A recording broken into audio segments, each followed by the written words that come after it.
glad to be supporting business. We're glad to always do this. Thank you for having us. So today we're going to be speaking to the growth code, how businesses can grow, how they should ensure that they are striving to grow, the key tips that is needed. And to help us do that, we have also been able to invite our guest speaker, which is an expert in this field, to talk to us on how businesses can grow and what they need to do so that we're ensuring that we're moving from one point to the other and businesses are not stagnant. I am very sure that every business has their 2025 goals, every business has their 25 years goals. So it is very important that we are working with a guide, we're able to identify if our business are ready for expansion. We're able to identify things we need to put in place, how we need to structure our business well to ensure that in no time we're expanding and getting to that expansion rate and expansion level which we seek. And to take us through the session today, our guest speaker is no other person than Amanda Etzuk. Good afternoon, Amanda. Please can you confirm you can hear us? Amanda, good Afternoon. afternoon. Good Good afternoon, afternoon. Thank everyone. I you. can hear you loud and clear. Thank you so Thank much for you. having So, me. It's a Amanda, privilege to be here. yeah, thank you. Thank you, Amanda. Thank you. So, Amanda is an accomplished result driven business manager, professional with deep expertise in supply chain management, logistics, and distribution. And she's joining Cascador. Amanda is the co founder of Messenger, a very happening logistic platform that provides financing and aggregation for end-to-end logistics and supply chain operations. Messenger efficiently connects businesses to their customers through innovative logistics solutions. As Messenger, Amanda successfully negotiated new businesses and partnerships with leading businesses, which has helped them move from point A to point Z in her business, and that's why there's no other good person than her to speak to us today on based on her experience. So she's not speaking to us from the books; she's speaking to us based on things that she has. She's speaking to us based on things that she has been able to practice in her business and has worked for her. Those are steps. So we're not just speaking to us based on what our normal class lecturers will tell us and just theory, right? No, that's not what we're doing here today. We brought an expert that will speak to us on how she has been able to impute these steps and these logics in her business. Thank you, Amanda. But before we call on Amanda, I would like to also call on no other person than the head of SME product and proposition and Sterling Bank in person of Adenike Benedicta. Hello, Adenike. Good afternoon to you. Good afternoon to you. We're happy to have you here as well. Good afternoon, Adenike. Hello, good afternoon, Esther. Thank you. Thank you. Yes, hello everyone. Hello, Amanda, our guest speaker. Nice to have you here. And thank you to all our customers who are on this call with us today. Thank you for sparing the time to be here. We appreciate it. Yes, so as my colleague has spoken, I work in the SME products and propositions unit with business finance and Sterling Bank. We are here today. We just want to I want to give a brief introduction of why we're here today, and it's all about giving you tips on how you can scale up your business, how you can expand your business. That's why we're here. We have invited a special guest to help with providing you those tips that will help you do well in your business, right? And as Sterling Bank, what we do very, very, very importantly is to ensure that we support our SMEs to grow. It's something that we do, it's our passion to support SMEs to grow into the best version of themselves. And with that, we have collaborated with Cascador today by inviting their expert, Amanda, to come and speak to you. So our hope is that at the end of this session, you would have gained so much on the things that you would need to be able to expand your business. And we look forward to supporting you in that dream. Thank you and welcome again. Thank you, Esther. Thank you, Adenike. We just heard from Adenike, like I mentioned, she's the head of SME product and proposition in Sterling Bank, the big bank, right? And like I mentioned earlier, today we're going to be speaking to the growth code and how businesses can expand from point A to point Z, and the steps that are involved, how to guide ourselves to do this, and how to structure our business to do this. And today, to go straight into the session, we will be speaking to Amanda like we have earlier introduced. Hello, Amanda. So now we will be calling you up to speak to us. And my first question to you today would be, right? But before we go into Amanda's first question, before we call on Amanda, I would like for every businesses today, before Amanda speaks to us at all, to try to analyze their business. What do you think? What position do you think you are right now? What do you think is the expansion goal of your business? What do you think expansion looks like for your business? Because I'm sure that as a business person, you're definitely looking at competitors. You're also looking at how to move from point A to point Z. So have you diagnosed yourself, your business, to know that okay, what will success be like? What will expansion be like? You should ask those questions, have the answers, so that when Amanda is speaking to us, we're just keying them into those questions we already have for ourselves already and for our businesses. And I'm very sure that every one of us understands our business well. We have studied our business so far, and we are able to know that, oh, I'm in point B, I'm in point C, I'm in point D, I need to get to point Y, I need to get to point W, I need to get to point Z. So I need us to ask that question, to say that question, ruminate on it, think about it, relate it to our business, before we now go and dwell into how to scale your business. Remember that for every businesses, scaling is different. So for a business in the trade industry, your scaling is different. For a business in fashion industry, your scaling is different. However, one generic thing with all businesses is that your expansion is very key. You can't just be an existing business and you're not expanding. You need to expand for your business goals, for your profits, for a lot of things. It helps you with a lot of things. It's all encompassing, and you cannot just have an existing business that doesn't have a goal to expand. So that's why you need to ask yourself that question. And when we are during the course of the conversations, you're able to answer yourself, you're able to implement these things that we have mentioned into your business, so that it is not yet again another webinar where people are speaking and you are not making use of what you learned in the webinar in your business. So I would like us to ensure that we are attentive and we join us as we speak. Good afternoon once again, Amanda. Good afternoon, everyone. Thank you so much for joining in spite of your busy schedules. The first thing I want to say is that being an entrepreneur in Nigeria is very difficult. So when you succeed at something, is usually in spite of, and you're usually going against the status quo. So just well done to everyone who is an entrepreneur and still building in current day Nigeria. So I just want to say kudos to you. And well done for all your hard work. It is not easy at all. People say that, but I just want to even say before we get to the growth stage, to just say well done for all that you've achieved so far, and that we understand how it is running a business here with our own peculiar challenges in Nigeria. That's the first thing I wanted to say. So well done to everyone. Before we even talk about growth, one, I just want to, if you can leave in the chat box, what kind of business do you do? You can put it, the name of your business or food processing, deliveries. You can just put that in the platform. And I'll just say, I hope you are banking with Sterling, because this is one of the most supportive business banks out there in Nigeria today, and that's not just lip service. So well done to the team again at Sterling. They're taking SME banking and support to another level. So let me just hear the kind of businesses you do.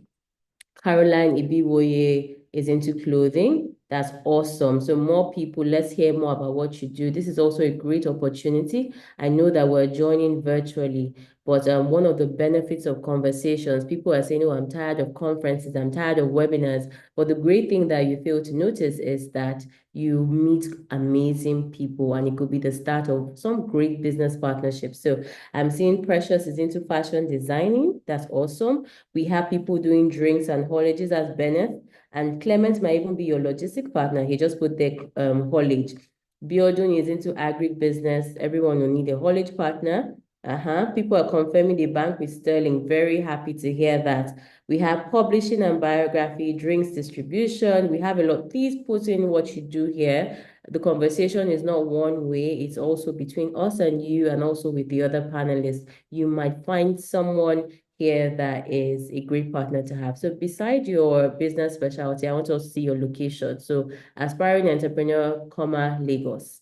The great thing that the Business Hub is doing is they're building a community that is really supportive. So let's see what business you're into and where you are located. So let's just have some traction in the chat box there. So that's really great. One thing about growth, I would use a very popular adage, something you're used to. When you want to build a house, how deep the foundation is how high the building is, or even things about roots and building. So a lot of people talk about scale, but the first thing is that we all have very different visions for our business. You live in Nigeria here, and sometimes your business is about sustenance and being able to provide for your family. So growth can also mean that being able to sustain the business just beyond, taking care of you, to even be able to take care of more extended needs. And for the business to properly do that, you need to grow. If you've been taking care of one, you might need to take care of 10. So even if you're saying, I don't want to do a mega business, the regulations are too much, there's still a place for growth in every type of business that you're building.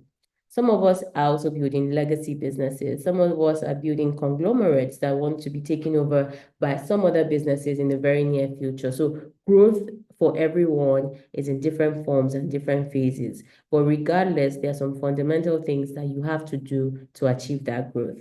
I'm seeing a lot of businesses. Thank you so much. We have a number of people here from Lagos. If you're from outside Lagos, we're also glad to have you, One Nigeria here. So just talking about why you should grow, for many of the reasons I've talked about. The primary reason for every business is to make profit. And I have to stress the fact about profit because a lot of things now could be very distracting. For example, the number of followers you have on Instagram versus actually how much are you really making. And the first thing I will say is you have to get a few things right, which is your own foundation as a business person. Whether it's for sustenance, whether you're going for world domination, there are things that you have to have in place for your business to grow. One of them is covering your legal basis. I hope that everyone on this call has a properly registered business. And secondly, a business account. I would prefer that we were not dealing with our businesses using our personal accounts because that's one very quick way to fail in business when you start to mix your finances. Again, let's have the legal in place. Register your business, no matter how small. You can have a business name and have a registered business account. And that's one of the reasons why we have the Sterling team on this call today. You should have a dedicated business account. Another thing about the foundation is finances. I'm speaking very quickly because you see that time goes so fast when we're discussing some of these things. And they're basic. You might have heard about them many times before, but sometimes you need someone reminding you and emphasizing the need for all of this. And I'm going to talk a lot about my own personal experience building so you understand why you had to get to that point. I've talked now about the legal aspect. I've talked about finances, having a dedicated account. One thing I'll mention now, because as you grow and scale your business, you cannot run away from people wanting to know the numbers. So even as cheap as possible, get a bookkeeper or have some way that you account for every money that gets into your business. So I want to just take it back a bit and talk about my own personal experience with Messenger and why some of these things are necessary for growth. So Messenger is based in Abuja. If you're anyone from Abuja, you recognize the white boxes with the red M. And we had been growing, we had been in business since 2018, and we saw a lot of new guys start to come on the scene. We were seeing the likes of, I wouldn't mention names, but they were doing so well and they were getting a lot of traction even from international investors. And we had been in this business at that time, I think we had done up to 4 or 5 years. And we saw people really going, while they were on the TVs, everywhere, people were downloading their apps. And we started to ask ourselves, well, what is so different from us that we cannot be one of these guys? And that conversation had to take us back to the drawing board to really think and say, what do we need to do to compete? We had been in the business for a while. We knew almost everyone you needed to know.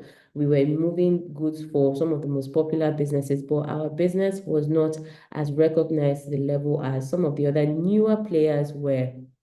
And the first thing I would say that we had to do is a lot of what I've told you, the legal things.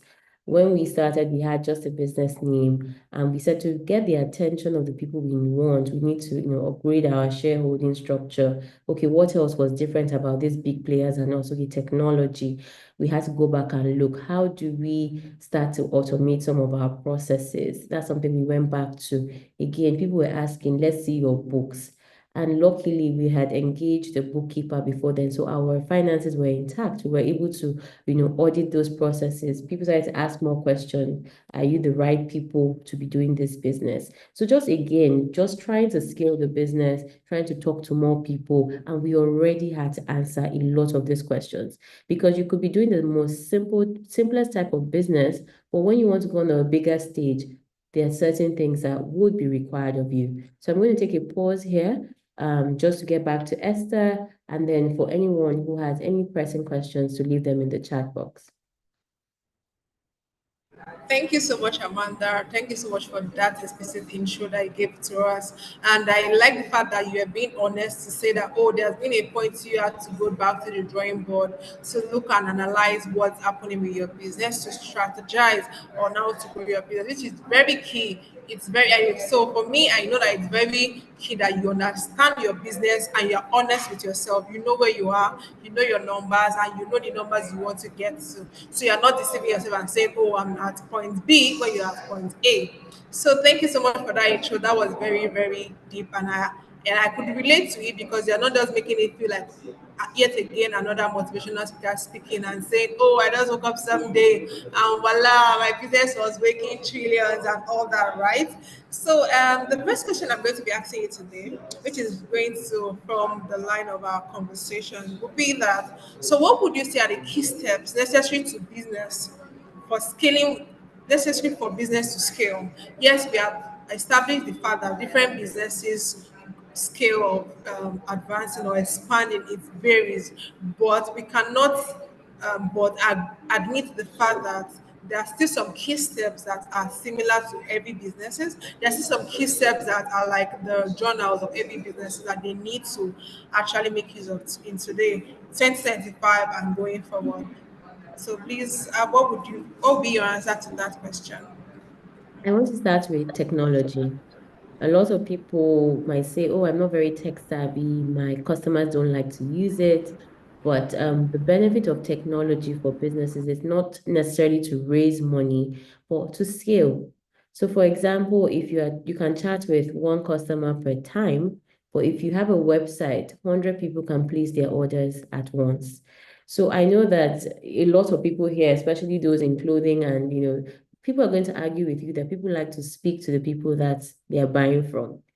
And that is something that is nuanced to Nigeria, for example. There's a low trust, so people want to talk before they purchase something. But as you scale your business, you have to put processes in place that make it easy for people to buy on an automated level. I'm going to use certain business examples or businesses that you know so that it can be more relatable. We have a vendor online who sells online courses, for example, and she boasts of thousands of students per time. Would you imagine a situation where she had to chat with each and every one of them?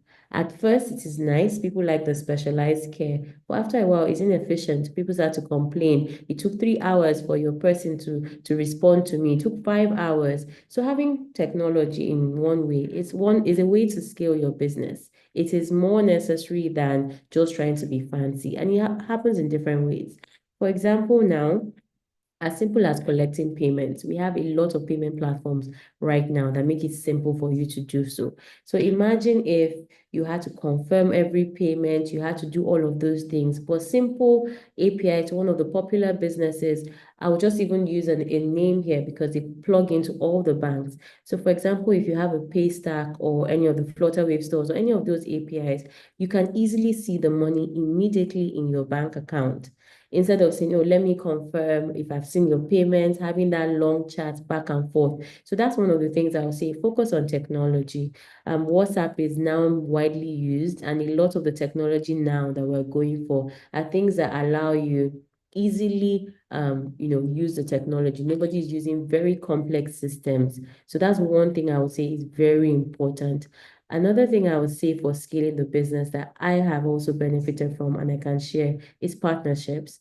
Don't be concerned about leveraging a platform that is bigger than yours. I know a lot of all of us like to build from scratch. We want to be the ones to build everything. We want people to use our own special system. But another example for you today, if you went to University of Lagos, for example, you might have heard of Korede Spaghetti. When we were back in school, it was very popular. And just last week, he celebrated 1 million orders, and the 1 million orders came from a food delivery platform that's very popular. I'm not going to say the names, but let me see if we're still listening. Who can guess the platform that he got his 1 million orders from? This Korede Spaghetti. And today, they're celebrating another woman that has done 500,000 orders from this same platform. And this is a food business. So if you can guess it, yes. Temitope has gotten it already. I didn't even have to offer a prize, but somebody has gotten it. So that's the point of how you can use technology to expand your business. You don't have to build from scratch.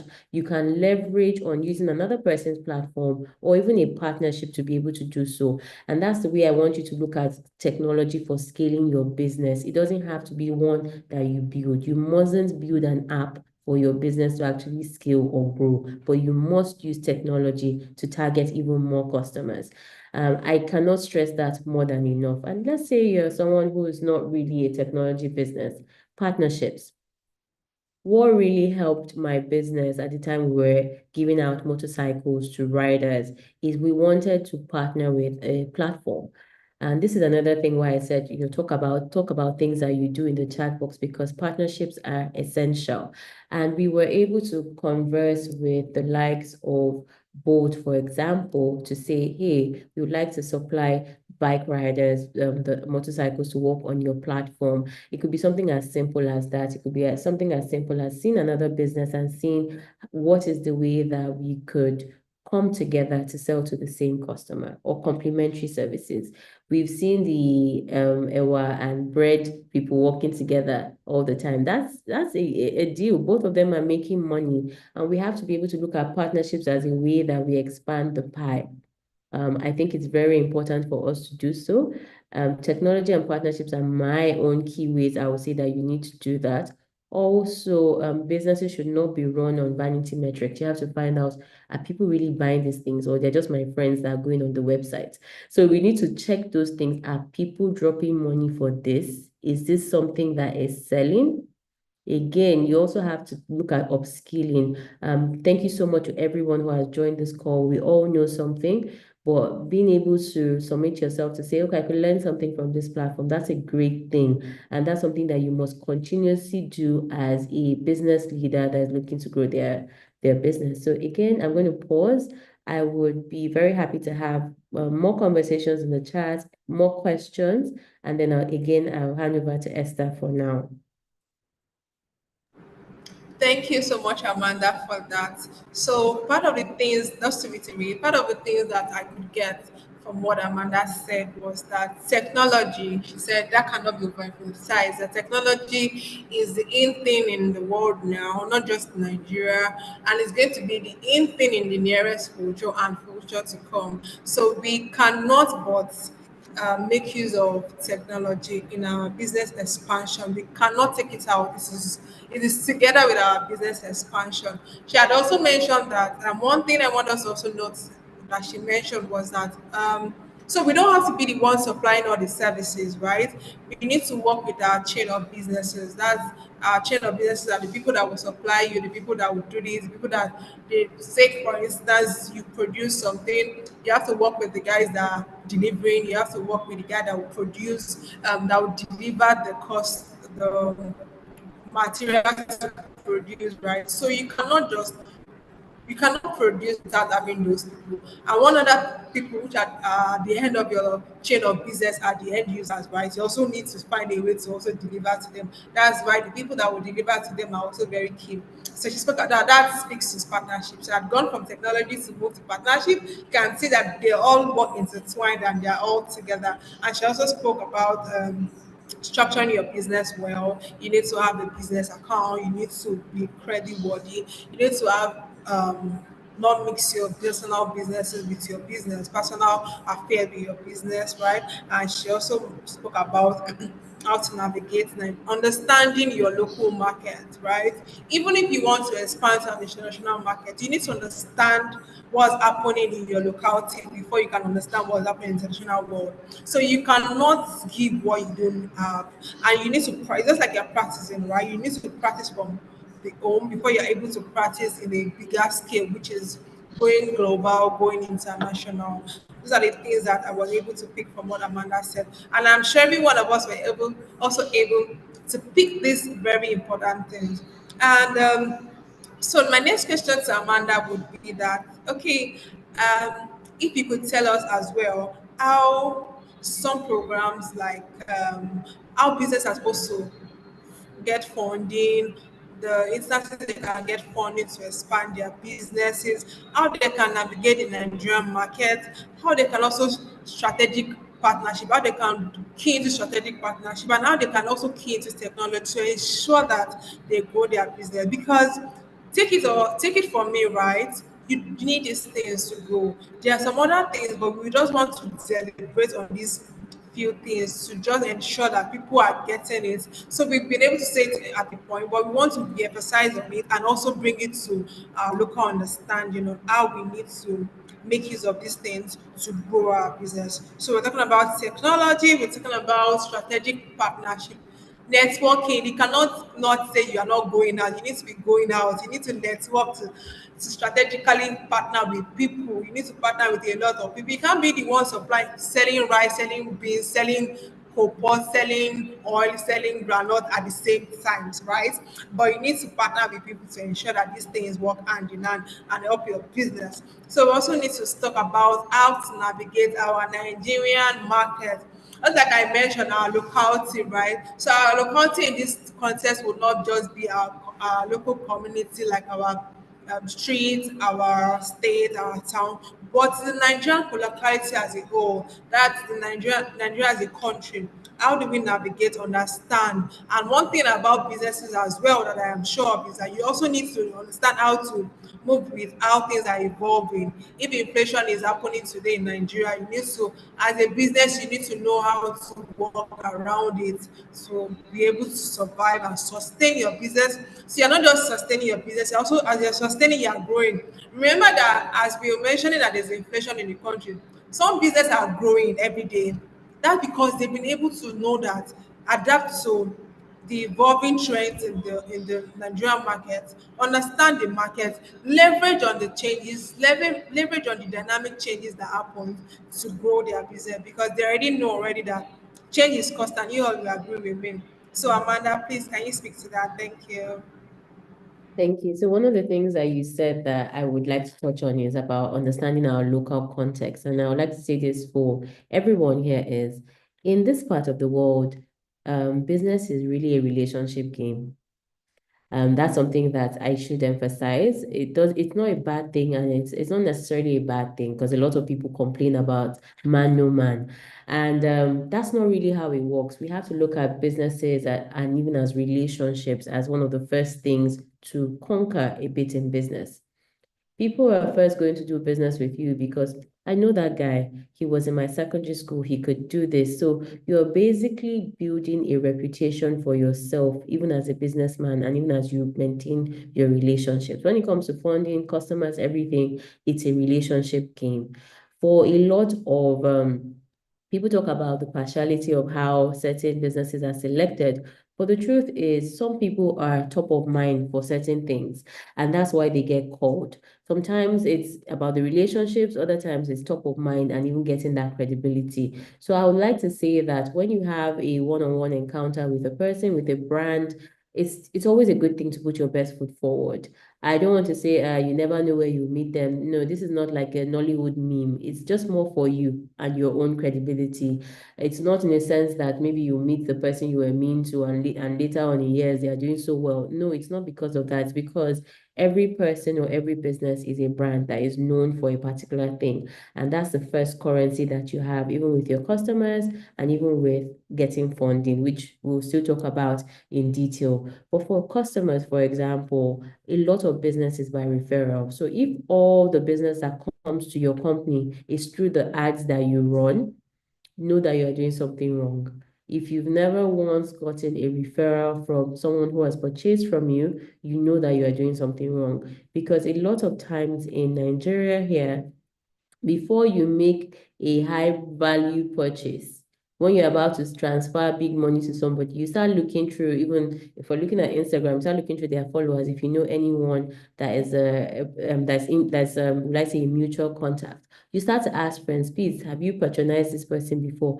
Because we don't like to give out large sums of money to people that we don't trust. It is just one of the natures of human beings and man. It's a relationship game. People want to know who they are doing business with, and even your reputation sometimes would proceed before you, but still, it's just a thing to know.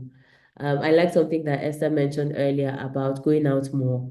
We live in a digital world, so even sometimes showing up in conferences like this, showing up at webinars, asking questions, being visible, it helps because people remember or recollect the name of a business. Oh, I've seen that somewhere before. I've read about this somewhere before, and it's more from your online or physical participation in certain events. So building that credibility first by being visible and then by being credible. You can be credible and be hidden. People wouldn't find you.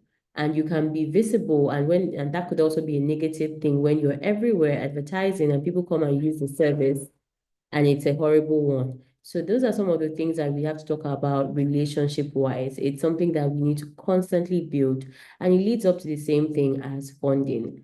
So when, again, I decided with Messenger that we wanted to start raising funds, we didn't, it was new to us. We're in Abuja. We felt like, people that were getting money were part of a cabal. It's people that they know, the same thing people always think. And it took us some time to actually build that reputation to where people felt they were comfortable to invest in us. So the first thing I would say that in trying to raise a business, is great to do the business first with your own money. But when you start to grow, seeking outside capital is not a bad thing for your business. So first of all, if you're starting a business and no friend, no family member, no uncle has seen you worthy enough to invest, it's also a red flag. I'm just saying that now. So when nobody has ever put in even a small amount in the business before you hit the road to investors or to institutions, that's a problem. So it means that you have to go back to the first rule of building relationships to see what the problem is and whether you have to do a bit more to refine the product or to refine yourself. It's something that is difficult to say, but it's something that we had to go through. So for example, we decided that we wanted to become a technology company in 2022. And before then, we hadn't done anything, maybe 2021, I guess. We hadn't done anything in the technology space. We were not known by any institutional investors. One of the things that we had to do at that time was to put in a lot of applications to get ourselves out there. I started to write more about my experience with logistics. I started to volunteer my time writing for newspaper publications, for free, by the way. I was writing on logistics. I started to go on a lot of programs like this again to put myself out there. And that first year, it was just full of rejections. And I am a very good writer, if I say so myself, and then to come back and see a lot of no's. We kept going at it. I know people talk about consistency a lot, but I'm telling you the difference is also being recognizable. The first year, nothing happened. We applied for a particular program and they said, oh, so sorry, you don't have a lot of our requirements. We can't take you. But we kept pushing and we applied for one other program who then took us. We went back to the people who had said no before to say, oh, hey, we just got accepted by XXX people, and I think we want to try again this year. So being recognized for something is a great way, is a fast way to be able to secure funding. And the people around you should believe in you enough to also put down money. That gives strangers more comfort to say, okay, you've managed some amount of money before, you will be able to do this. And I have to mention here that when it comes to being to funding, is about your integrity. If you take a loan from a bank, from a platform, from anyone, I know that things happen in this country, but you have to keep in constant communication and you have to have integrity, because if you can't repay one loan properly or one funding source, it reduces your likelihood of getting anything else to properly expand your business.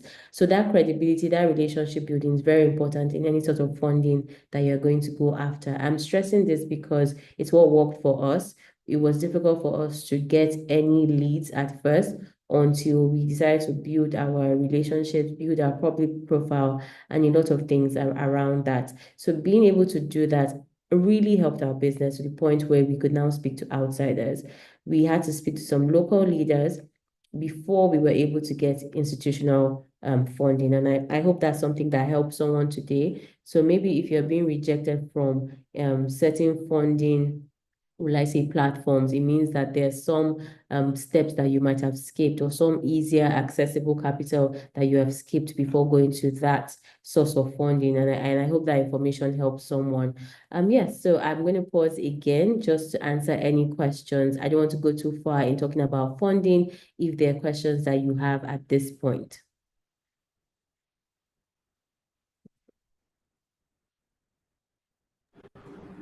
Thank you, Amanda. So we're actually going to have a point where we are asking questions, and I'm sure you'll be glad to answer our audience and their numerous questions. So this is an opportunity to tell us to all jot down our questions so that we don't lose our line of thought in that question. So that at the point where we are doing the question and answer session, you are able to come up with your question. Okay, so thank you, Amanda, for that explicit answer and taking us through how these things work and how you were also able to make use of it in your business, how you were able to get funding, how you were able to structure yourself, position yourself to get the funding and even be credit worthy, right? And you also mentioned something that stuck with me to say that even your family members, imagine your family members can't trust you. Why do you think someone else outside will trust you, right? How that investor trust you when even you yourself, your family, your close family members cannot trust you? And you also mentioned something to say referral is very key. So yes, referral is very key. That's why customer retention cannot be taken out of steps to grow your business. You have to be very intentional about retaining the 2 and 3% of your customers, even if they are not a lot. Remember that for every one customer that you get, ensure that is your goal to retain them. And to retain them, what you need to do is to ensure that you have a very strategic customer experience. You have a very strategic feedback platform where you are using to take reviews and working on the feedback customers are giving. Remember that every customer knows they give feedback and they expect that the next time they are encountering your product, the next time they are experiencing your service, they are seeing changes. And they're able to say that, oh, you see those my people, they are very, very fantastic, they are very, very good. You see, so you should get to that point where people are speaking about your business. Someone said, oh, so and the first thing anybody say when they are mentioning, oh, I need a take for instance, I need a fashion designer, and someone is mentioning your name without thinking about it. So you should also be top of mind. Yeah, Amanda mentioned top of mind, so that they're not like thinking about it. "Ah, that my fashion designer, I cannot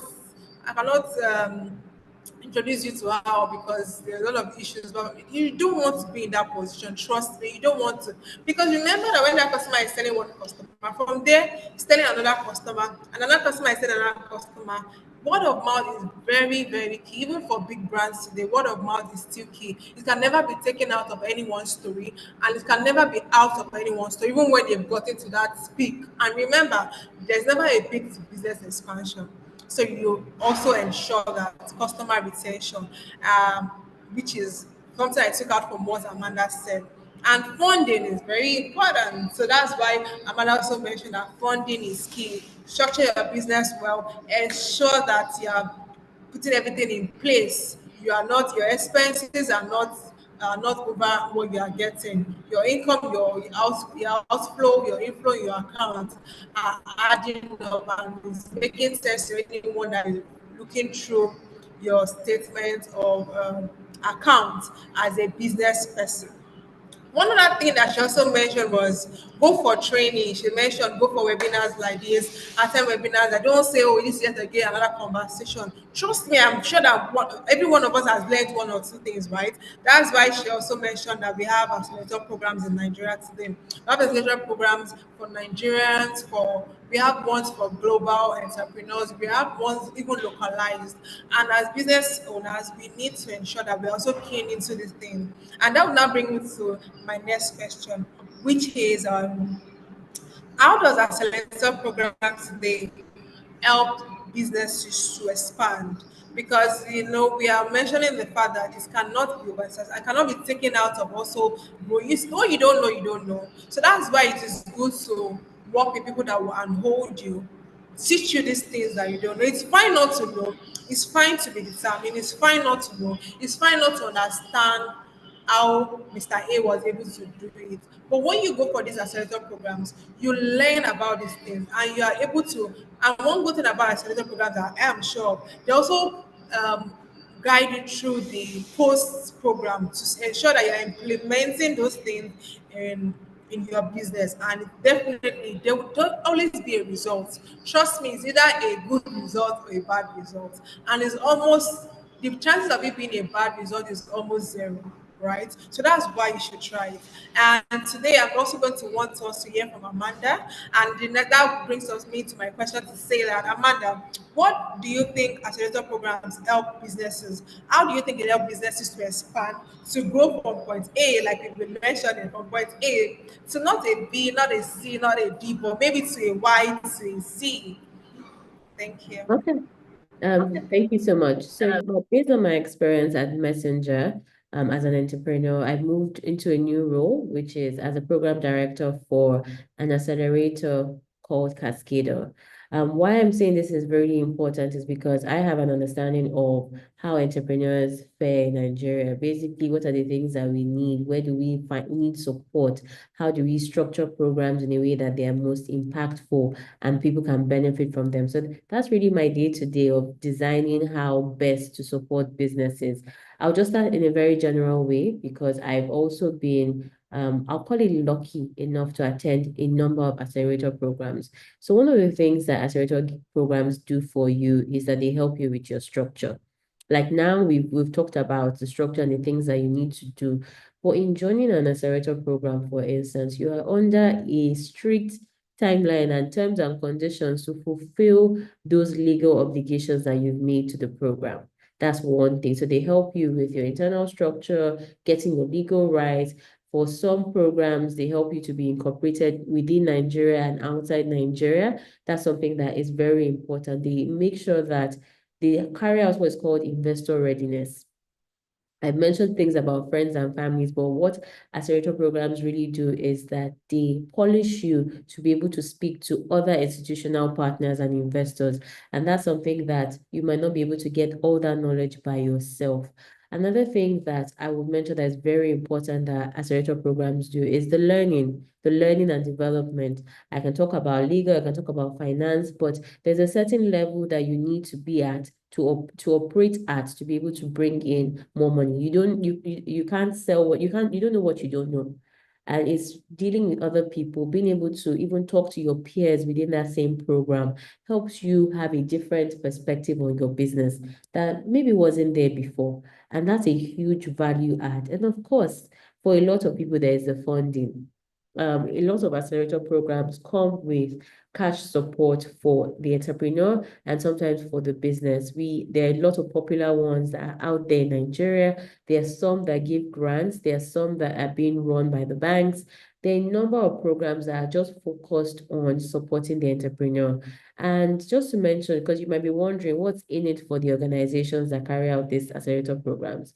If you're a Nigerian, you know that the highest employer of labor it's not the government, it's the SMEs, the people on this call. You that you're able to employ even 5 people, even 3 people within your community. And that's very valuable for our society. Think about all the jobs that your business is creating. Think about the families that your business is feeding. So some people have made it their vision or their mission to support organizations like yours to provide the greater good rather than giving alms or just giving grants or giving arms. They want to support people like you who are then going on to make an impact within your society. So I wanted to put that out there so that nobody is confused as to what accelerator programs do and why they're even running in the first place.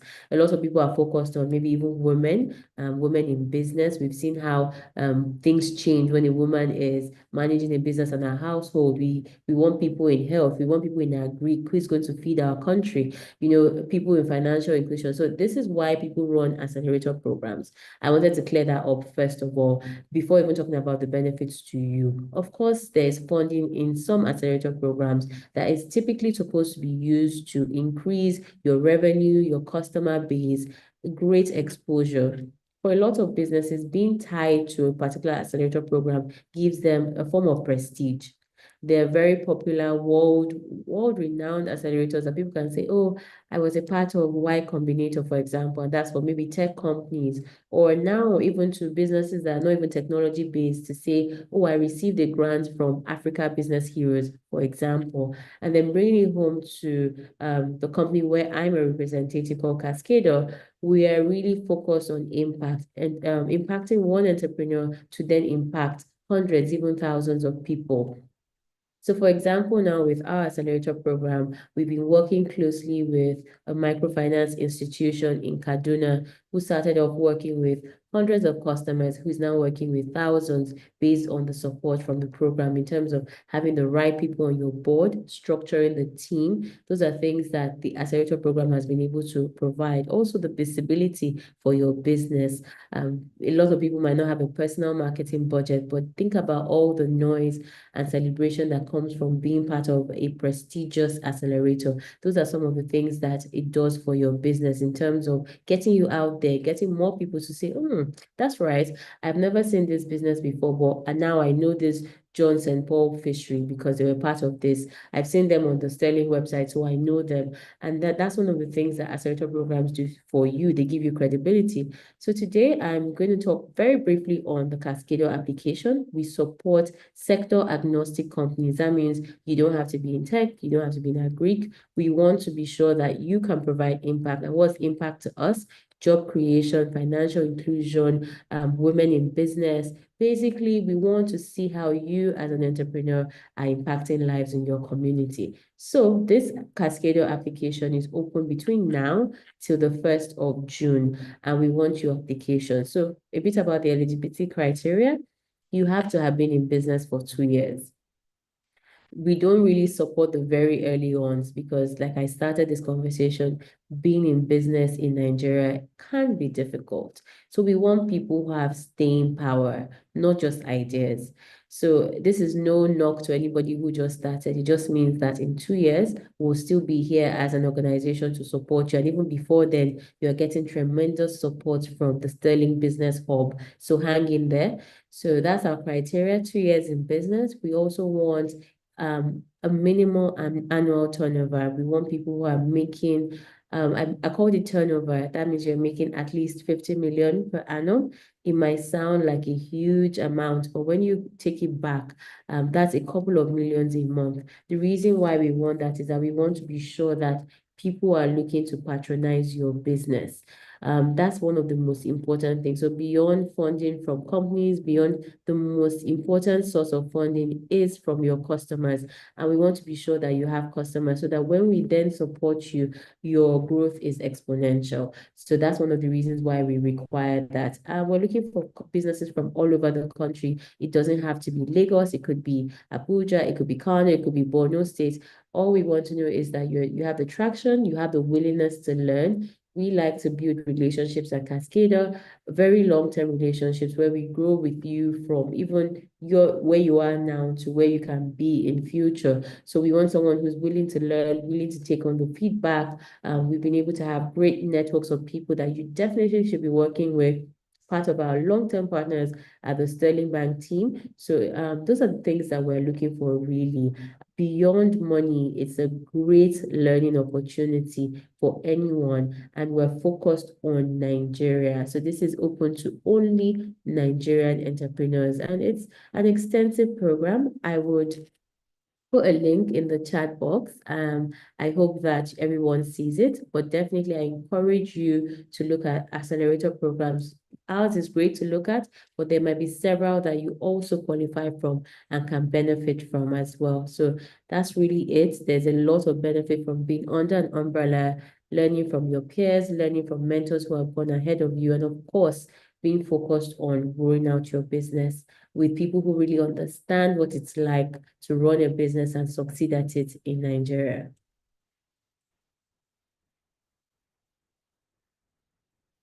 So I'm going to pause again just for Esther to speak. Okay, thank you, Amanda. So we'll get to a point where we would actually drop the link for the Cascador Okay. call for application. Yes, so we're going to get there. So we're actually in the lineup of event. Actually, there's a part where you're supposed to speak to Cascada, but it's fine that you're speaking about it now. Okay, so not to discourage people that probably would not fall into the eligibility criteria for Cascada, I need you to understand and know that today we are encouraging you that there's a lot of acceleration program that you can also key into. And Cascada, like she mentioned, would also be available for you in next coming year when you are probably clicked the year of um, that you've been in existence as a business, right? So, and one thing I want to re-emphasize is that we're talking about accelerator program today because it's one of the key strategies that businesses today use in expanding. It cannot be taken out as well. It's one very key thing.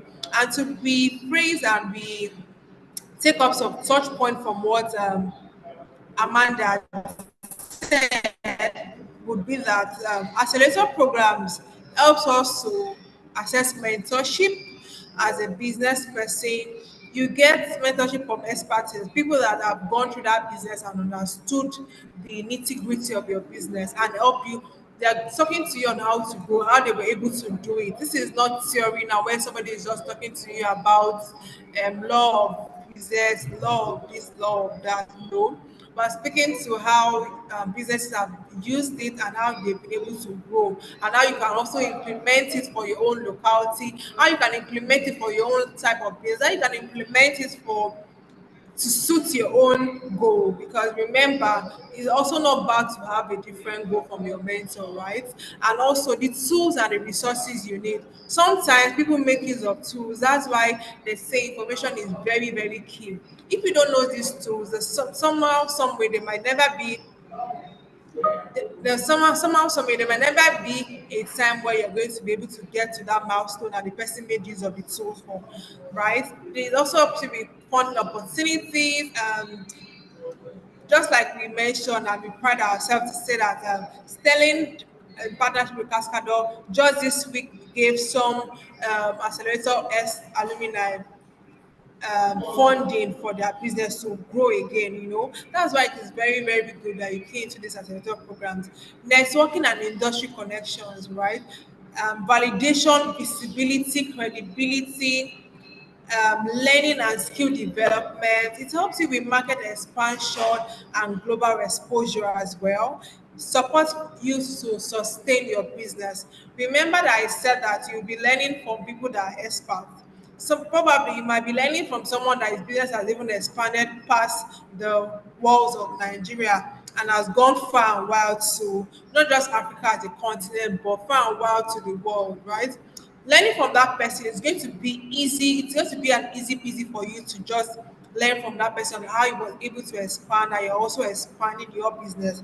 And also there are also post-program support and holding for to ensure that you're able to implement all that has been taught in your accelerator program in your business and you're able to make use of these things. So that's why we cannot overemphasize the need for accelerator programs as well. So to summarize all that has been said so far, we had mentioned that the key steps, the key things that are necessary for businesses to grow today would be um, networking. I would say it again, networking for people that did probably did not catch it before. Things we mentioned, we spoke about networking and strategic partnership. They go hand in hand.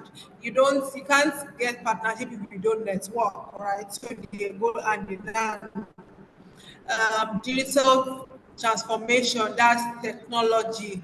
You need to key into the different technology system that goes on with your business today. You need to understand which one works for your business, which one is needed for your business. There are different technology today that serve different businesses, right? There are some technology that are business specific, right? You wouldn't be using it for your business if it doesn't have anything to do with your line of business. But you should understand these things, identify the ones that speaks to you and make use of it. And also data transformation also has to do with when we're talking about technology, we're also talking about having a website for your business. We're also talking about being online, that's selling online. People are seeing you online. You have an offline store, have an online store. That's how you can also expand. Remember that in the year 2025, which we are in, fortunately for us, you cannot not want to sell on social media.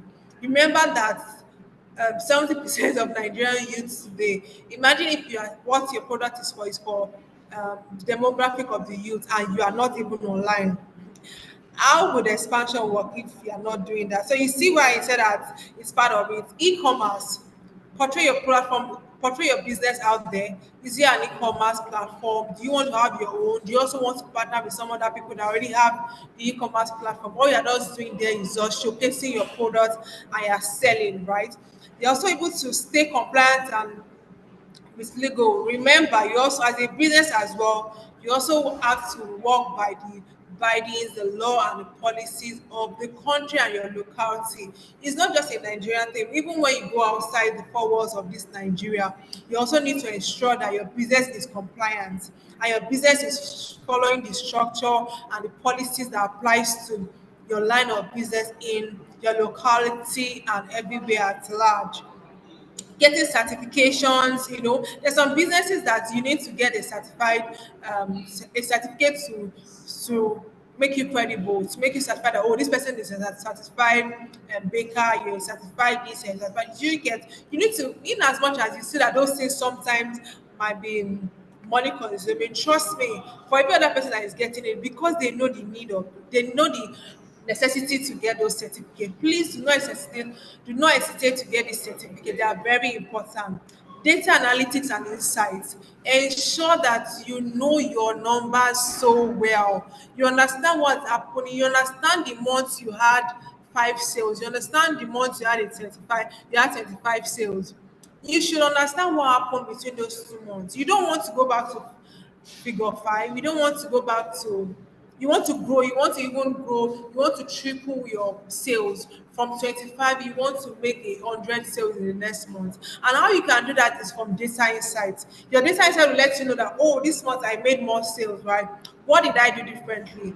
Oh, if you identify what you did different, that's why you need to understand your business as well. What happened differently? Did I cook better? Is it this? If you're a fashion designer, is it my designs for this summer fashion? You know how designers would say they have summer edition, this edition. Was it that this edition, the designs are seen as speaking to what is in vogue or what is in town now? So those are the things that you need to be looking into. Strategize and also have teams. Another thing that I would also mention, taken from that, is have a very structured competent team members. So that even if you are not seeing deep into what's happening in your business, you have other guys that are saying, oh, this is what is happening, this is what I could identify. If you are in a strategic session, you are strategizing on how to grow. Oh, how can we penetrate this market? How can we penetrate from this our local market to another market? How can we? So you're speaking with like mind people that are of like minds with you. That's why you also need to put in effort to also train your employees so that they are going from point one to point two. As you are growing your business, you are growing your employees so that they are also able to deliver based on their exposure. Remember that they can only deliver based on what they know. So that's why you see that companies today, when you look at big companies today, you hear them talk about taking their employees for trainings and all. That's because one way or the other, it helps the businesses because whatever they learn in the training, they're going to definitely bring it back and invite whatever they've learned in your business. So that's why it's also very important. Please take note of that. Be strategic, have a very competent team members, always strategize. Data analytics and insight is very important. Customer retention is also very important. It's a very important tool that you may have to make use of. I mentioned it earlier and I will be emphasizing it because it can never be emphasized. It can never be overstated that customer retention is very key. You don't sit hearing from somebody that is not you. When a customer is hearing from somebody that is just a neutral person, that oh, their business, their service is great, it's different. But when they're hearing from you, sometimes they'll be like, "What would you say before?" Do you get it? If you're asking me how my food is, I'll definitely tell you that, oh, I cook the best meal and all that, right? It's just expected. It's psychology. But when you're hearing from somebody else, it thinks better, you are able to admit it better, right? That's how it works for your customers as well. When they cross-sell your product to somebody else, when they pitch your product to somebody else, they take it. So that's why you cannot but take your customers as eggs if you can. That's why you see that people say, oh, customers are your employees, customers and employees, because you need to take feedback, you need to serve them well, and you also need to also look at how to expand. So how to expand? We know that the irony of it is that the subject of today's webinar is how to expand. But sometimes, but this is not speaking to how to expand and penetrate into a market. So you need to understand your market. You need to understand your target audience and how to expand and penetrate that your target audience. Oh, is it that you serve school students? You shouldn't be looking at how to expand to people outside the school environment. You should be looking at how to expand into the school community. Is it that it's only campus one that buy your product now? How can I go from campus one to campus two to campus three to other universities? Not looking at how to expand in the market in maybe a local market where you know that your target audience are in the university.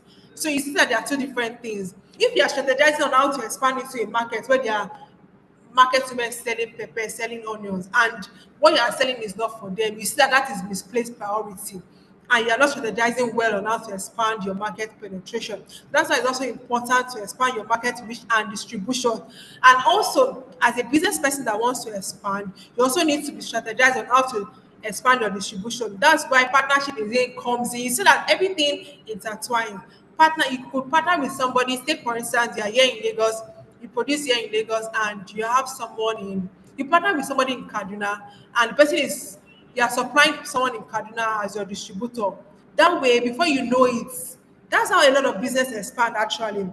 Before you know it, people know your brand in Kaduna already because just from one distributor, a lot of people are buying it. They start getting more distributors, and before you know it, some companies will even go and establish their branch in that locality. So that's why distribution is very, very important. And you cannot distribute without, you can't expand your distribution if you do not partner and network with a large audience. And also, you need to secure smart funding. That's why we have a lot of, take for instance, today, courtesy of Sterling Bank, they have a lot of smart funding for different businesses. They have funding for, if you're in the education line, they won't give you funding for someone in a big line because your line of businesses are different. Your stake or you're in the health sector, your line of businesses are different. That's why they have specialized loan facilities, specialized funding facilities for your expansion, right? So that's why today you would hear that Sterling Bank would always try to say that, oh, they have a lot of specialized product for expansion. So these are things that you need to look into. And I know that I've been able to sort of summarize all the things we've spoken to, and I spoke to okay, having the right strategy as well. Right strategy is very key. So sometimes, right, there are some strategies that you might come up with. It might not be the best time to roll out on that strategy. It might not be the best time to roll out on that product. So that's why it is very, very good that you strategize at the right time and you choose the right time to expand your strategy. Choose the right time to um, implement your strategy. You could have numerous strategies. Nobody says you have to roll out all the numerous strategies at a point. You could do from strategy one to strategy two. Sometimes it's even a milestone strategy. So you wouldn't if it's a strategy for position 10, if you're implementing it at position one, trust me, it is just like you're ticking the box. Take for instance, you're trying to expand, you have a school and you want to expand, you are talking about you are doing advert online, you are going to radio stations, you are doing publications, you are doing a lot, and you don't even have teachers to accommodate the school. You don't even have classrooms for these students when they come. You see that that is why it is very important. They are very strategic on how you are expanding so that your customers too do not have a bad experience. Remember that you don't want to give any customer bad experience at any point in time. Thank you. So thank you, Amanda, for that very explicit. I just needed to also recap all that you have said so that people that did not get what you said at the point or people that join us late are able to have a backtrack on what we said and also able to jot down things and also know what we have spoken about today. Sorry for my background. Nigeria does happen, but it's fine. Okay, so then the next thing we're going to be speaking about is hope everyone knows about TBH. That's the business of this. TBH has brought this webinar to us today. So let us know how to expand because TBH in collaboration with Sterling, in collaboration with Cascador brought this exciting webinar to us today to help us understand how to grow. So we're not just part of those businesses that say, "Oh, we support you, we help you," and we're just saying it just for the sake of saying. We action it. That's why you see that when we even talk about these things, we brought Cascador to you today. Cascador is one of the accelerators that are open to Nigerian customers today, Nigerian MSMEs. So we're not just saying that, oh, accelerator programs are good, and we're not collaborating with any accelerator service provider, right? We've gone ahead to collaborate with them to bring this to you. So you see that we are not just speaking, we're also actioning and putting into context and into place things that you need to key into. And we're just going to always be telling you, always be bringing in new things to help you grow your business. So that's why it's very important if you've not joined the business of the Business Hub is a platform dedicated to support businesses from ideation stage to formalization stage to expansion stage. So what we do on Business Hub is to give you solution services that help you to grow your business. And such as this that we are speaking to and very more, very more things in that line. Right. So before I also go to the next audio, I want Amanda to speak to us on once again. I know she spoke to it, but she rushed through it when she was speaking. So it's just in her content. And I will also be dropping down the link to join Cascador to for the application. Cascador is a cohort that's coming up, and for now we are core application is up, and every SME is eligible to participate, provided they meet the eligibility criteria. So Amanda, please can you take us through that? Thank you. While I drop the link, thank you. Thank you, everyone. So as I mentioned, if you're just joining us, Cascador is a mid-sized accelerator program, meaning we're targeting people who have been in business for some time. We're not targeting idea stage businesses. And I mentioned before is that we want to see staying power in the entrepreneurs that we support. We're here from the beginning of your growth and even to build out a long-term relationship with businesses in Nigeria. And one of the things that we're focused on at Cascada is that we're focused on impact. So we want to make impact through entrepreneurship, meaning that, like as I said, businesses like yours provide employment to people within your community. You provide access for women, financial inclusion, education even, and agriculture. You are feeding our country. We are doing a lot to contributing to our society, and we want to help the entrepreneurs to do that even more successfully. So that's what Cascada is all about. We're very big on impact. We're looking to form a long-term relationship, and we offer a lot of things as benefits as well. So for our Cascada program, we have applications that are open now and are closing on the 1st of June. So the program will kick off, will announce who gets in by July 15. It will kick off towards the end of August. And the program structure is in a way that we have a 1-week physical kickoff in Lagos, which the expenses for that will be covered by Cascada for those who have selected. Then we have other virtual learning sessions where you learn from mentors. We carry out health checks to see how your business is doing and the support that we can give you. And then we have another physical session at the Lagos Business School come November. That's the way that the program is broken down. We have an early start at the end of August/September. We have virtual sessions, and we have a physical session again at Lagos Business School in November, where we give a lot of training, leadership, building you up to even understand your business and how best to support you. It's a lifelong, will I say, partnership with the business. Once you go through our program, you become an alumni of Cascada and you're eligible for other funding opportunities. So for this first part of the program, the accelerator program, we do have a $5,000 stipend for the businesses that come in. But the money is not the best thing about Cascada. It's the support and the education that you receive. Also access to a number of business leaders in the country who will give you insights and will see the best ways that we could support your business. So the money is just a professional development stipend of $5,000 for everyone who gets into the cohort. It's also a very competitive program. We only accept 10 businesses per year. So come July 15, we'll be announcing the 10 people who get into the program. And I hope that someone on this call will be part of the 10. So please get your applications ready. So apart from that, we also want to celebrate the things that we appreciate at Cascada, meaning that in the course of the program, we have some prizes that will be given out. So there'll be a prize for the best pitch, for example. One of the most important things for a business leader is being able to sell your business, being able to talk and promote your business. And that's one of the things that we celebrate. So we're not saying you should be all talk and no action, but again, there's value in being able to properly articulate what your business does to a customer, to an investor, and even to the general public as a way of advertisement. So we celebrate that. There's a $20,000 prize for the best pitch that's during the program. We also celebrate the best impact. Like I mentioned, we're most proud where people are positively affecting their communities. So last year, the winner of our best impact went to Chioma Ifeanyi Eze of Accounting Hub. I don't know if you've heard of the business.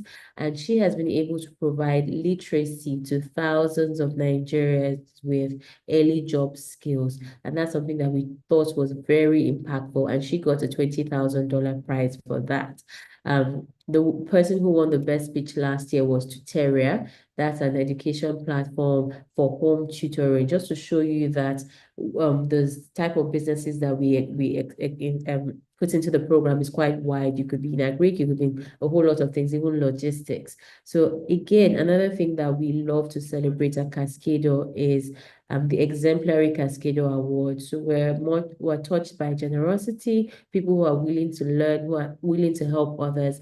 And that went to someone last year, and that's a $10,000 prize. So apart from your stipends of 5,000, there is a 30% chance that you could be the winner of the best pitch or the best impact, or even be of exemplary character within the program to be celebrated. So those are the prizes that we have for the first stage. And we don't just leave it there. Every year we have annual alumni fund that you can be a part of as we support and help your business to grow. So that's a bit about Cascada. I'll mention again, we are not fixed on any sector. We are sector agnostic. We are very focused on impact. So it's important to show the impact of what your business is making. We also require 2 years plus in business, 50 million in annual revenue. So that's about the criteria. It's very competitive, but I still encourage you to apply for the program. Thank you. Thank you, Amanda. I'm sure every one of us ate that now. Thank you so much. But before I drop the link, I also want to drop a poll link for us. So based on all these things that we've said, we even want to understand how our businesses are faring at the moment. For you to have been in this session today, we believe that yes, you want to go from point A to B. So that's why I want to draw a poll just to understand the sort of businesses we have. Do you have a registered business? Do you have a sterling business account? Remember that also to expand, you have to have a dedicated business account. You cannot be trading or you cannot be running your business with a personal account. And someday, if an investor is asking you, let me see what you've been able to do. Take, for instance, Amanda does mention one of the eligibility criteria, 50 million turnover. You cannot be presenting Esther Tobatele's bank statement as a business statement. Nobody is going to take that. And Amanda, I'm sure you agree with that. Because if it's a business accelerator program, they expect to see a business account that has Esther Tobatele Limited or something, right? So nobody wants to see my personal name. Yeah, you should have your personal account, but it's very important that you have a business account dedicated to running your business. You do not mix pleasure with your business. You do not mix your personal affairs with your business. So that if anyone at all is asking you for, this is just an accelerator program just to train you, to mentor you, and they're also asking for your turnover, meaning they're definitely going to be, how would they judge that? It's going to be from a statement of account, obviously. A statement of account will be your business account. So we want to know, do you have a sterling business account? And the best business account you can have would be a sterling business account. If you don't have one yet, this is the right time to let us know in the comments, in the poll, if you have a business account. If you do not, don't worry, we'll guide you on how to do that. Also, if you don't have a registered, you also have to have a registered business. Remember one of the things, so it is not coincidental actually. Remember one of the things Amanda mentioned as well is that you have to be in business at least 2 years, right? Amanda, you said 2 years, if I'm right. Yes, yes, I did. You can't say that, oh, I started my business in my father's house, or start saying story. The story is from your CSC document. Nobody wants to know that, oh, you bettered the idea from university, you bettered the idea from when you were a kid. All those stories are, it forms your story, your success story, but it doesn't form how long has your business been. When it comes to book, paper and biro, it has to be a document showing that, oh, this business has been certified for how many years. So that where your CAC document comes in. Also, if you don't have a registered business, not to worry. On TBH platform, like I mentioned earlier, it is there to support businesses from startups, ideation stage to expansion stage. These are one of the solutions that we have on the platform today. And the next question will be, why should I register my business on TBH? And the reason why you should register your business on TBH, and I'll gladly say it further, we give this service to you at a discounted rate, not at a discounted rate, but you are sure of credibility, you are sure that your certificate is the authentic one that you are getting, and you are sure of the service we are delivering to you. And to register your business, we would also be guiding you through that. If you had told us what position you are, if it's that you've not registered your business, or for everyone that would like to know as well, all you need to do is to visit, just like has been dropped on the chat room, www.thebusinesshub.ng, and you're able to apply to register your business on our platform. Also, you can reach out to us at hello@thebusinesshub.ng. You can also reach out to us on our fast down numbers. Yeah. Okay, so thank you. I think we now have everyone. Everyone must have concluded the poll now. And also, one very important question we asked was, what's your biggest scaling challenge right now? I am sure before this session, everyone wants to scale. Everyone knows that.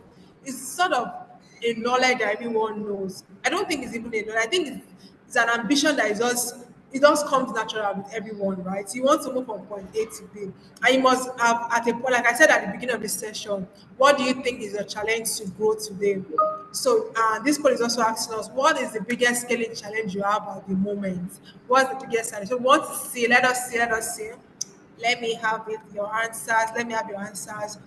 Okay, so we get to be reaching out to people based on how you've been able to answer these questions. Seeing how we can help you. Like I said, we are supporting TPH in partnership with Sterling, in partnership with Cascado. We are here to support your business to expand. We are not just saying this, we are also going to be actioning it. Yeah, thank you. I believe everyone must have done that now. Okay, thank you, thank you. I can see the answers rolling in. Okay, okay. Okay, so with that being done, I'm just going to drop also the Cascador link for us to as well fill.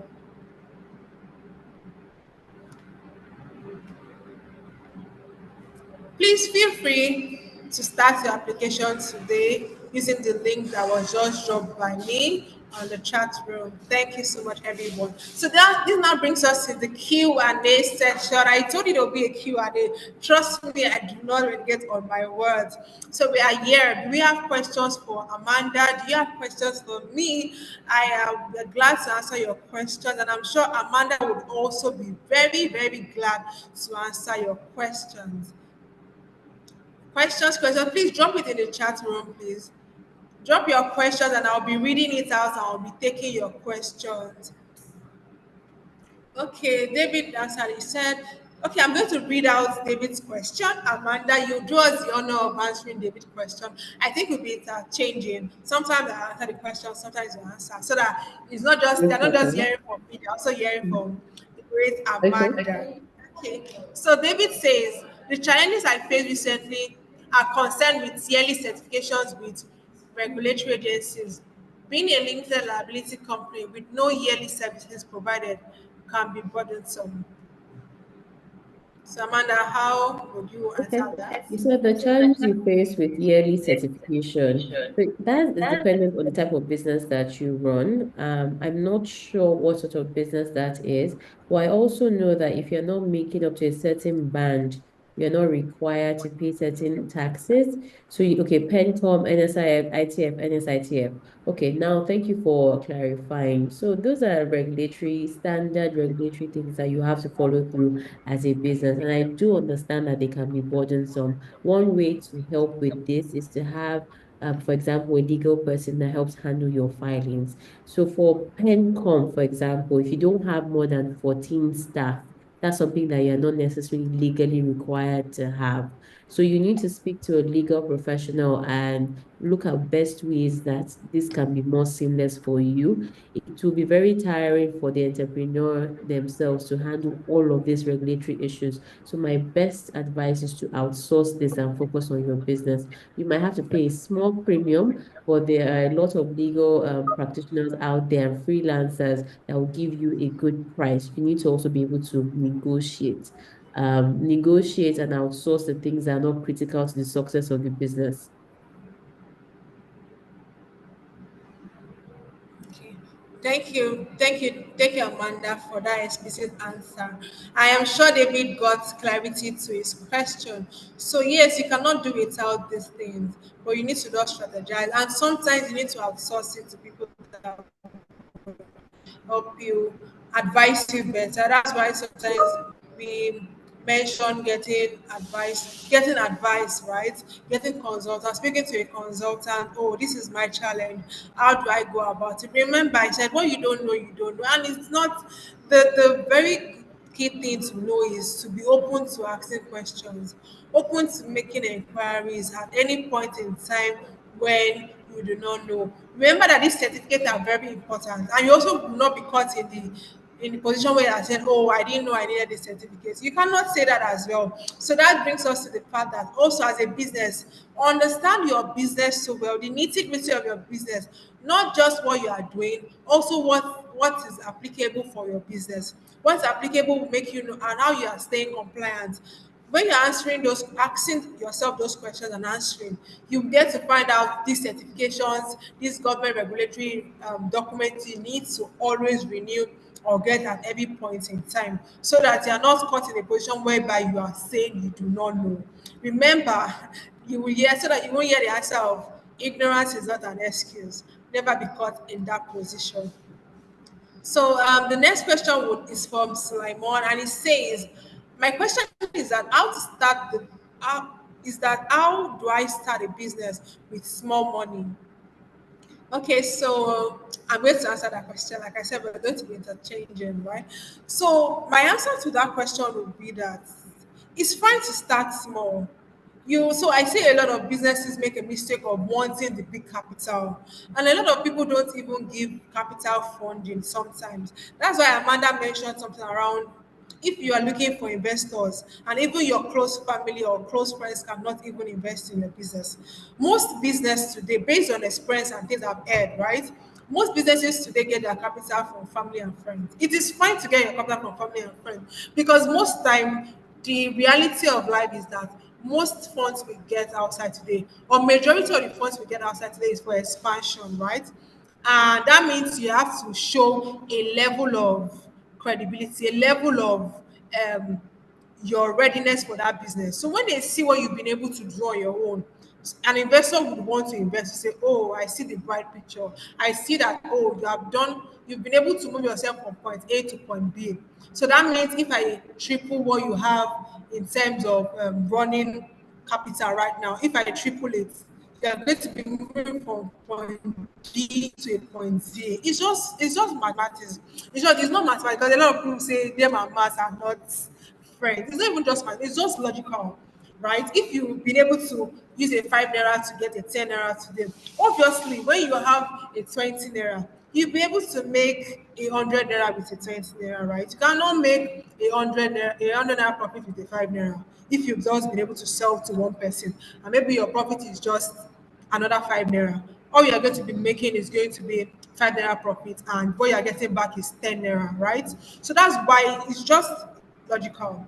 And if you have the small money, start something today. Start today.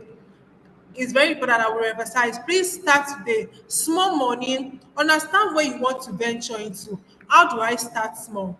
Do I start from making one carton to 2 cartons? Do I start from a kiosk? Then I expand. That's why you see a lot of even forming brands today. They will always have history of start. Thank you. David says start small, think big. Yes. Start small. Yeah, nobody wants to stay in that confined zone. Nobody wants to stay in the kiosk. And if you have the likes of big brands that I do not want to mention brands, but if you ask the likes of big brands today, there would always be a part where they started from a small building, even if it's a building, a small building to a very large building they are today. Nobody starts from a large building, or even if it's a large building to them today, that's because it's still based on where they are today. Let your kiosk be your big building right now. So the one thing you don't want to do is to demoralize yourself. If you are not supporting your business, if you are not proud of your business, nobody would be proud of your business. So even if your kiosk is where you're starting from today, see it as your own big company, see it as your own big brand, see it as your own big structure. And definitely you don't want to stay there, you don't want to not be existing, you want to grow. So as you start your business, you are growing, and you're putting in things to grow. You're not just aiming and wishing to grow. Remember, in business, it's not dreams. You have to action things. You're not just wishing. People will say wishes were horses. This is not in business. You have to put things in place. That's why we came today to speak about things you need to put in place to structure your business to grow. So you need to put these things into implementation to grow your business from a kiosk to a big building, from a local brand to a global brand. So it's very important. And then the next one David says is, okay, I think Amanda had responded to David. So the next question we have is, how do I change my business from manual bookkeeping to electronic? I'm a drink dealer. Oh, that question is very interesting and very sweet.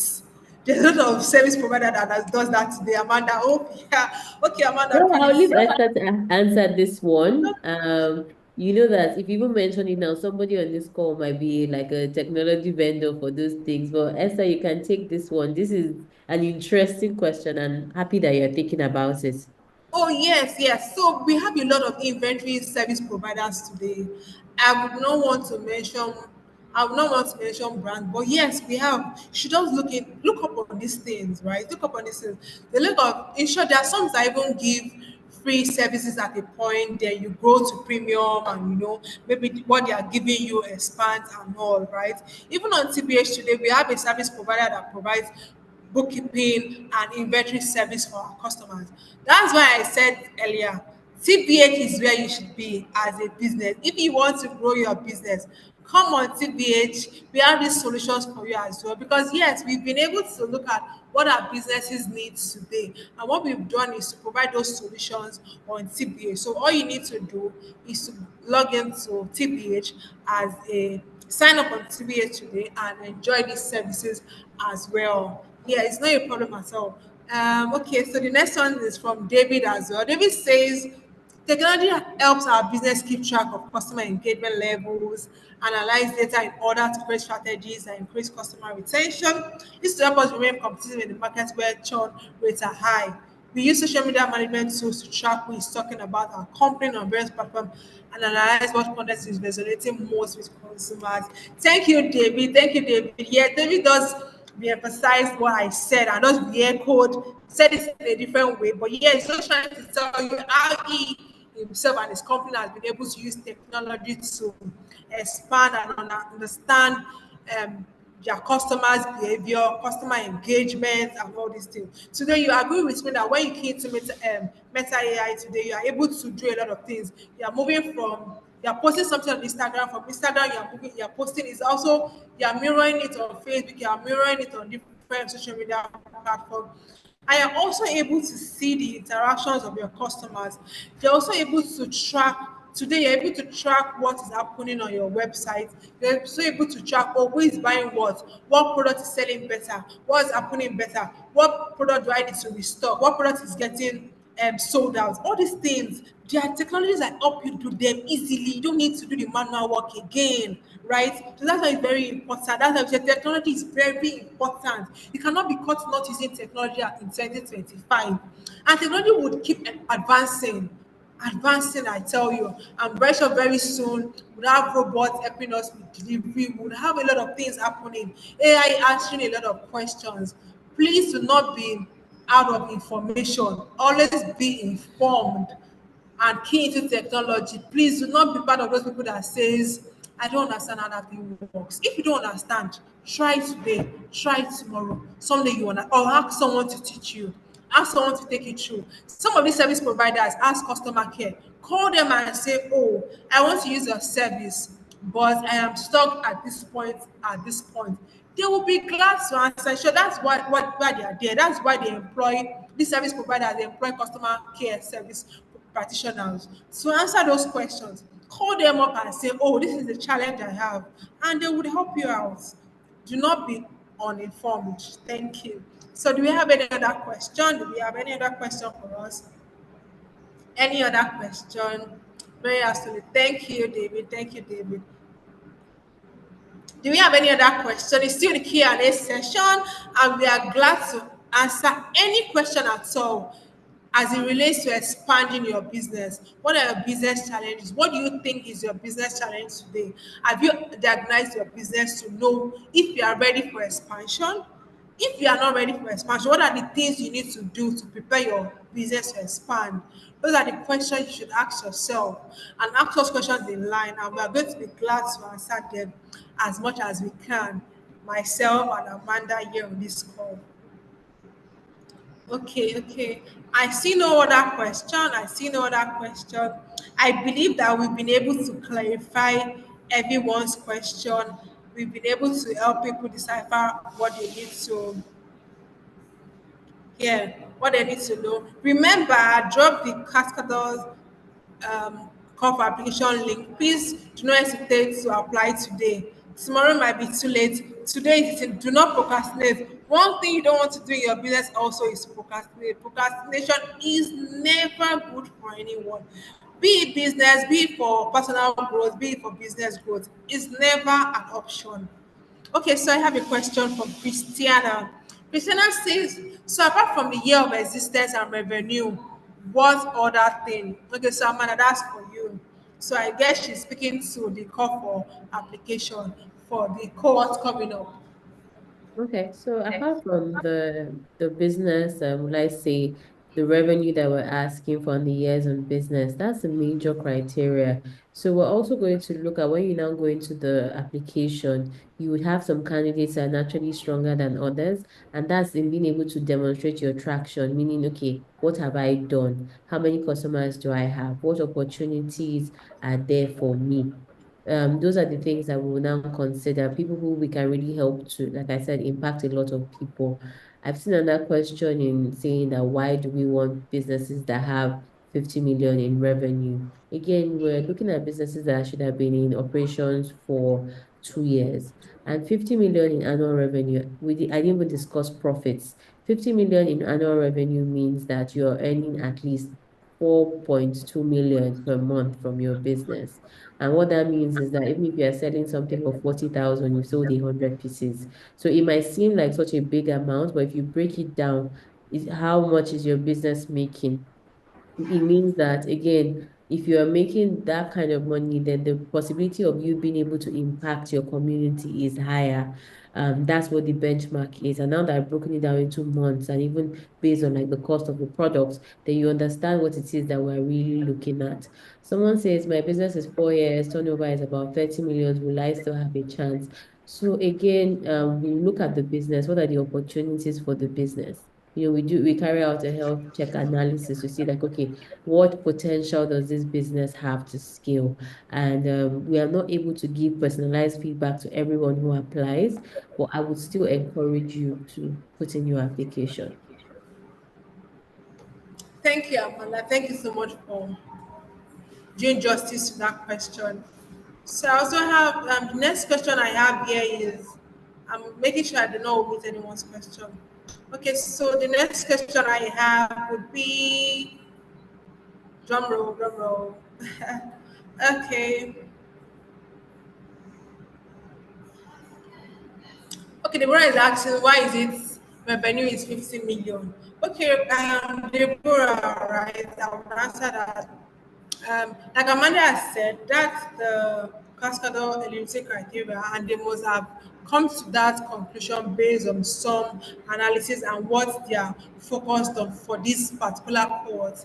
However, like I mentioned, even if your business is not doing 50 million today, it could be a day 50 million tomorrow, and you might qualify.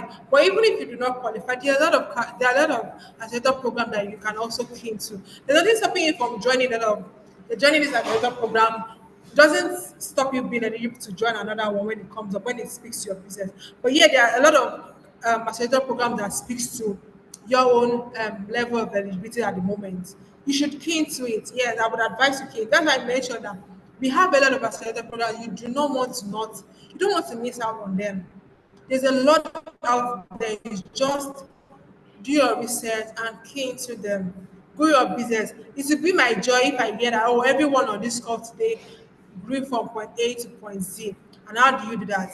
Making use of all these things that we've said today. If not this cohort, you can always join every other cohort that is applicable today and available for different businesses at different stages. So definitely different cohorts will have different eligibility criteria. It is not cast in stone and it's not one foot fits all, right? It's different companies will come up with different accelerator programmers will come up with different eligibility criteria.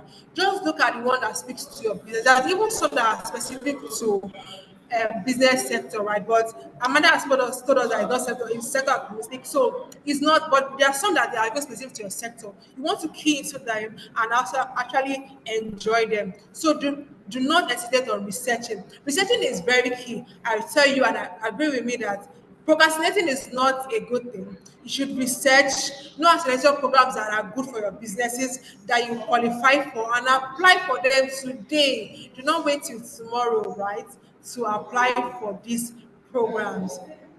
So yeah, we have another question. It says, what are the steps to have a good staffing in a company?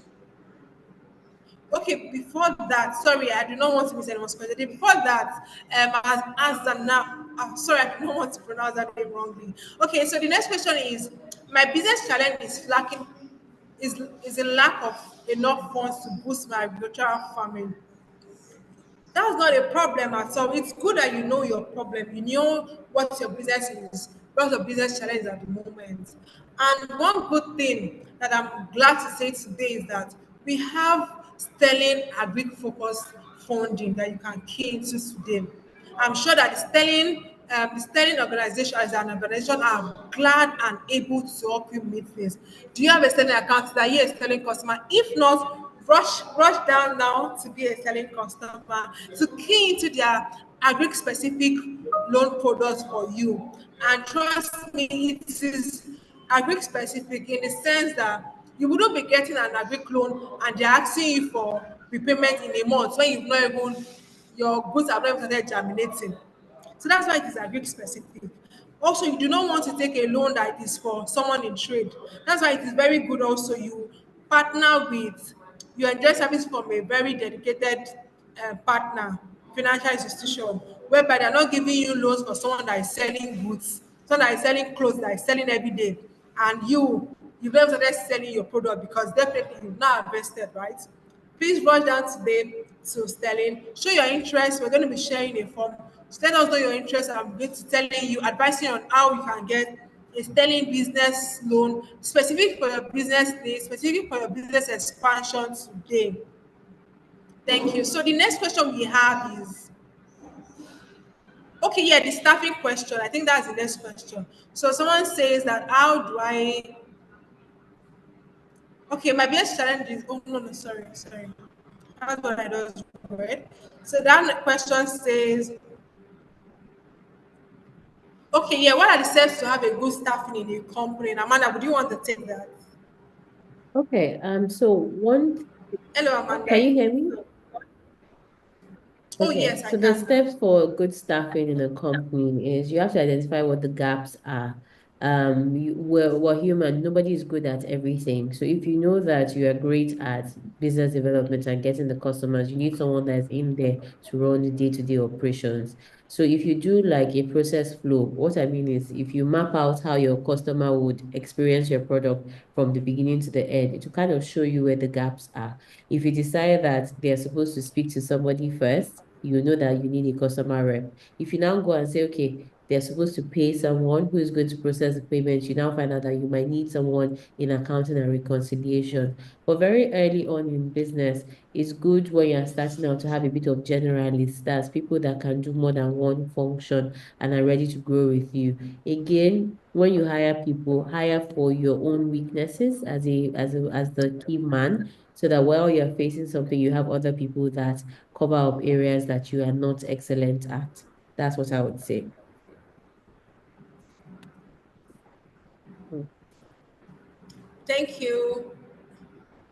Thank you, Amanda. Thank you for that. Right. So I would also want to add to what Amanda has said. Even the ones you have now, be involved in helping them grow, developing themselves. That training them, getting them trained on different things. Is it different, new tool? Get them trained on that tool, and you know that they will get to be the best time. So it's not about just getting new people every time. You can as well make use of the resources you have at the moment. All you need to do is to train them, equip them with the expertise and the training, the skills they need to deliver at work. Okay, so Benjamin asks, how can I open a Sterling account? Don't worry, hope you filled our poll. We're going to be telling you how to open a Sterling corporate account today. That's not a problem at all. Okay, so someone also says, I need funds to establish one of the best potential business I started, and I am just the one running it in the whole of Africa. Oh, yes, like I mentioned, Sterling is available to help you with funding. Please ensure that you signify your interest in wanting a fund. So one good thing about Sterling is as well, they do consultancy, right? They consult your business, understand how what best works for you, what funding best works for you, and they provide that to help you expand your business. So they work with your objective, work with your goal, work with what you have applicable, what's applicable, what is visible, and what is at the moment the reality of your business and where you want to get to. From that diagnosis and consultancy and review, they are able to advise on what funding is best suited for you. Like I mentioned, what is suited for Mr. A might not be what is suited for Mr. B. So that's one of the things they pride themselves about. That's telling the fact that they do consultancy and help you with the best funding you can have. Okay.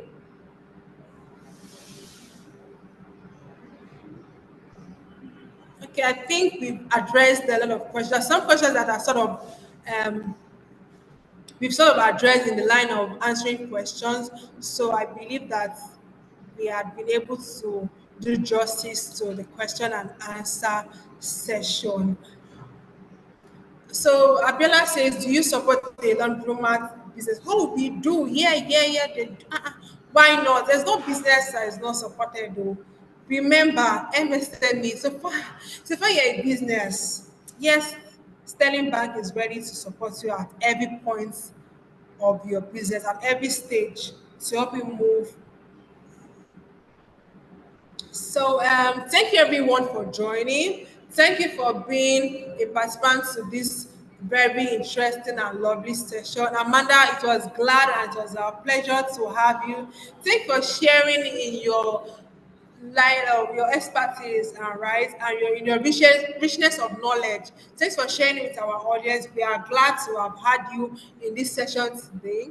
And to every of our participants, we are happy to have shared our knowledge to you. We are so glad to do that. I would always be bringing up such educative sessions to you at every point in time. We need you to always ensure that you follow TBH. Tell your friends to follow TBH. Tell your friends to open a student account. Tell your friends to log into TBH and be a community member so that they enjoy such similar services and more. We do one-on-one sessions, we do consultancy, we provide services to help you grow your business and everything that we do. Thank you so much. We are glad.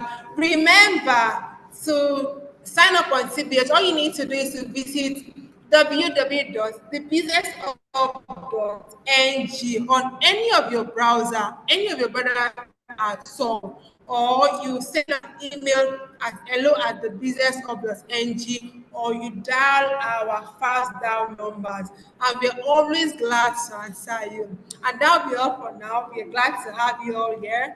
Bye from us at the Business Hub. My name is Esther Tobasele, the business manager, the Business Hub. With me on the call today was Amanda Etuk, the program manager for Cascado, and as well we had Sterling represented as well by Adenike Benedicta, the head of SME product and proposition in Sterling. Thank you everyone once again. Do enjoy the rest of your day, and I hope to see you implement all these steps in growing your business and seeing that your business grows from point A to point Z and not point B or C or D or a Y, but Z. Thank you so much, everyone. Bye for now. Bye. Bye. Bye. Bye.